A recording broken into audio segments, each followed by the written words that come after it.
Hey guys, it's me, Delta One, here with TSD Airsoft, and today we are bringing you a very special review of the TSD RPK / SRC. So, let's get on with this review. So when you take off the box top, you will see paperwork. Paperwork consists of a TSD SD47 manual. It comes with all their AK variants and stuff. Basically tells you how to move your selector switch to full automatic, semi-auto, and safety, and basic functioning of your gun. TSD Airsoft inspection sheet, external quality check, functionality yes, upgraded no. Tested with a 9.6 volt battery, 355 FPS, 770 rounds per minute, and 13 rounds per second. It was tested and inspected by Adam. TSD Airsoft warranty, important information, and phone number to contact us and email. So here's what it'll look like after the paperwork's gone, and your gun will come with a pack of 100 perfect BBs from SRC, but you will run out of these pretty quick, so just throw them in your collection. A black hat for your finger? No, not really. It's a black RPK flash hider that is 14mm counterclockwise thread. A TSD / SRC 600 round metal high cap. A 3000 round auto winding drum magazine with a pressure sensor, which does not come with batteries, and it does use AAA batteries, 4 of them. And the RPK itself. Now let's go into some history behind the RPK. The RPK Roshal Kalashnikov, the name I just butchered, Russian for more words that I don't really understand that I'm reading right now, or handheld machine gun of Kalashnikov, is a 7.62x39 light machine gun of the Soviet design developed by Mikhail Kalashnikov in the late 1950s, parallel with the AKM assault rifle. It was created as a part of a program designed standardized the small arms inventory of the Red Army, where it was replaced by the 7.62x39 RPD light machine gun. The RPK continues to be used by armed forces of countries of the former Soviet Union and certain African and Asian nations. The RPK was also manufactured in Bulgaria and Romania. The RPK comes in many variants, from the RPK-N to the RPK-S to the RPK-SN to the RPK-74 to the RPK-74N, RPK-S74, and the RPK-S74N. They use 2 different calibers, the 7.62x39 and 5x45x39.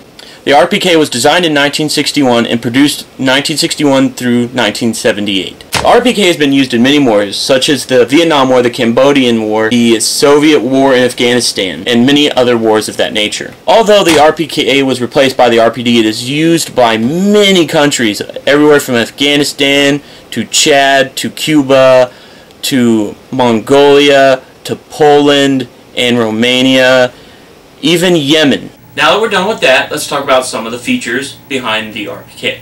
The first feature is the bipod, which I'm going to conveniently place down right now so I don't have to hold the gun through the entire review.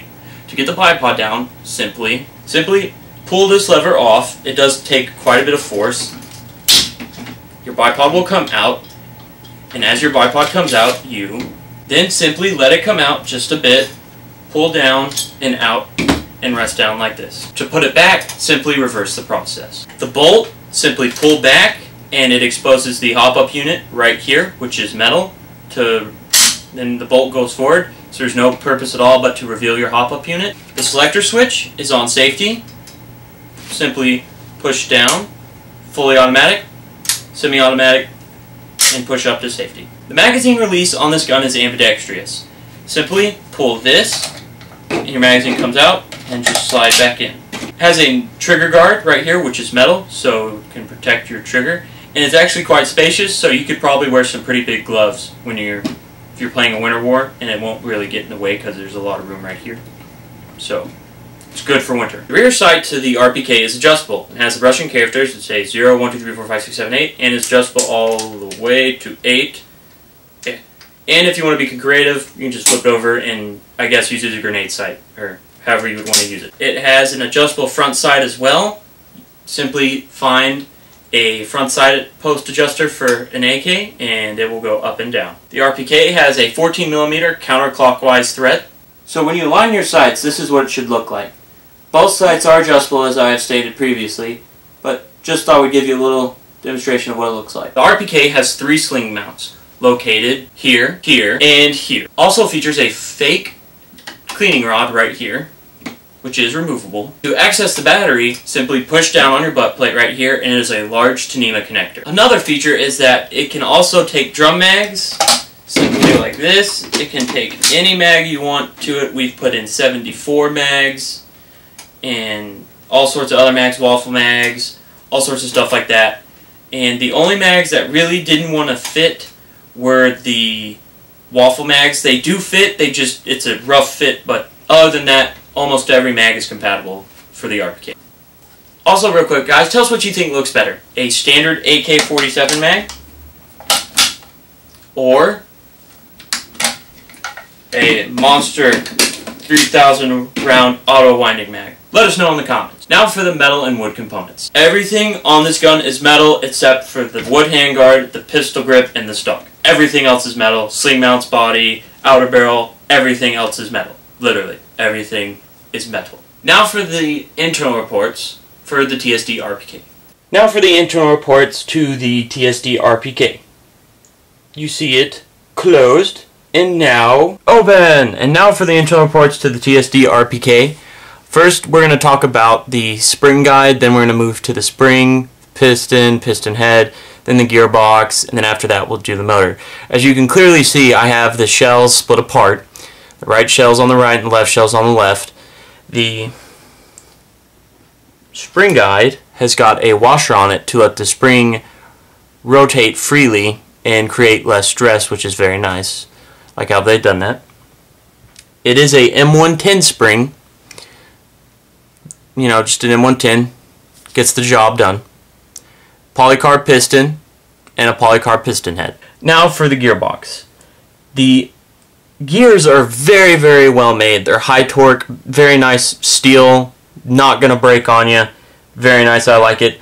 As well as the shimming to the gearbox is very good as well. I like that because if you don't have good shimming, your gearbox is going to fail. So, very good, nice. Another quick note I want to mention for all the tech heads out there, like me, the anti-reversal latch, I'm even tapping it right now as well, is not coming out when I tap on it. Which is very nice because they like, I don't know if any of you, most of the techs that I know if I've worked on clones, the anti-reversal latch will pop out at the slightest tap on it and makes it a pain to align when you put the shell back together. So it's very nice, I like that.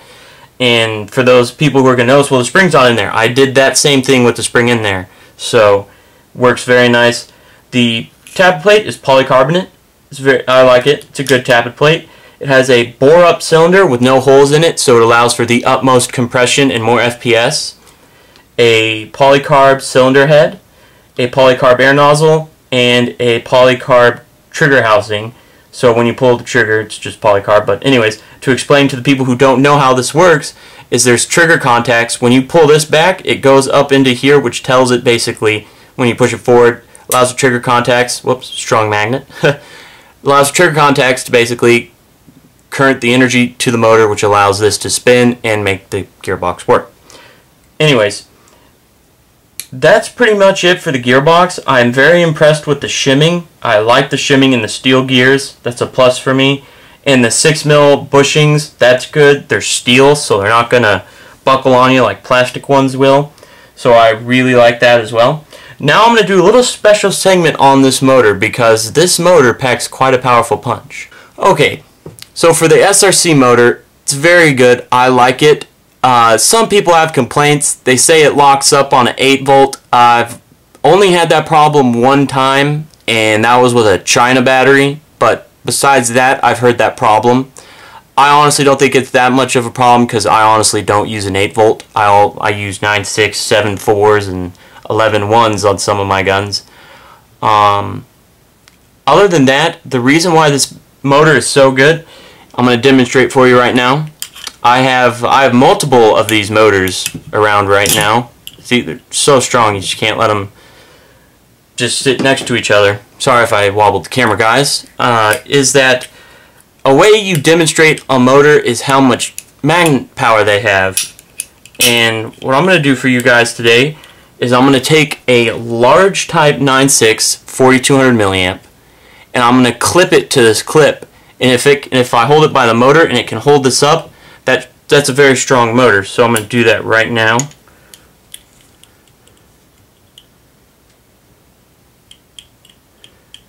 Very strong.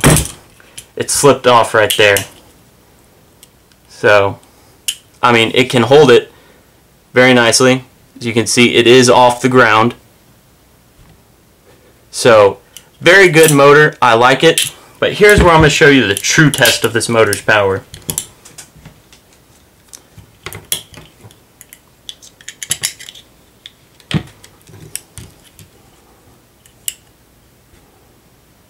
It's holding it up. That's 2 batteries. That's ridiculous. That is a super high torque motor. Now, another thing that I noticed is that my friend is a RC fanatic, so he does a lot of modifications to motors. And what's nice about it is if you want to mod it, there's 2 screws on this side and on the other side, and you can take this out and modify it and make it to a really good motor. Basically, it's a great motor housing. It's easy to modify for those super tech nuts out there. So it's a very good motor. I do recommend using higher voltages on this motor because of how high torquey it is. It is not good at all for high speed for any of those people who are out there, because that's why it's called a high torque. So that concludes the motor segment on the internal reports. Now for my personal opinion on the RPK. I personally have wanted this gun for 3 years, and I finally got it. So I'm a happy camper. This is my model itself. Of course I'm going to be customizing it to the way I want to do it, but honestly, if you're pulling it right out of the box, you pick it up, you're just like, wow, this is a long gun. But when you think about it, it's super accurate because you have super long barrel and good hop-up. So it shoots, it's really, really accurate. I really like it. FPS is a bit low for me, but no problem. For anyone who's probably going to buy one of these, they're probably just going to upgrade it. So, I personally would just throw it in 120. It's just me. It's an easy do. I like the battery compartment because I can house a special 9.6 volt 3300 milliamp battery, which I will show here. Here's the battery. It does fit into the stock. You do have to make a small modification to get it to fit, but it will fit in there nicely. You just have to bypass the fuse and extend the wiring, and it'll fit just fine. And you have to take the outer rim off that gets the butt cover on. You have to take that out and then put this in and put it back on. But it will fit. It's a great battery, and it's great because you have the 3300 milliamp. It's going to last forever. And it's 9.6, so it'll boost your rate of fire a lot. Also, the fact that what I like is it's got the version 3, so it's reliable. Very nice and reliable. I'm not saying version 2 is unreliable, but version 3 is a lot more reinforced, and it's great for FPS monsters. So if you want to get like 50 bajillion FPS, not really, more like, 600-700, it is theoretically possible, but I'm not doing that, but I'm just making a point. Now for the final conclusion. TSD/SRC have done a wonderful job on recreating the RPK. Now, I think it's great. If you're looking to get an RPK, this is the one to get. It's great.